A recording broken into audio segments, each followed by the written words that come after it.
Lorenzoni, bentornato a casa. Grazie, grazie davvero a lei, grazie a tutti quelli che mi hanno manifestato affetto in questi giorni, è stata veramente un'ondata che mi ha fatto piacere.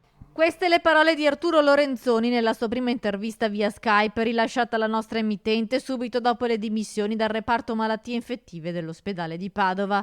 Le sue condizioni di salute sono complessivamente buone, anche se il tampone è risultato ancora positivo. Per questa ragione Lorenzoni è tenuto all'isolamento domestico sino al secondo tampone negativo. In verità è stato pesante perché per fortuna a livello polmonare io non ho avuto complicazioni particolari, ma questa febbre persistente e questo senso di spossatezza veramente toglieva un po' la fiducia, toglieva la capacità di reazione. Poi per fortuna insomma i farmaci e le cure dei medici hanno fatto effetto e oggi sto molto meglio. Dunque Lorenzoni potrebbe votare da casa domenica, visto che deve attendere 2 tamponi negativi prima di concludere l'isolamento.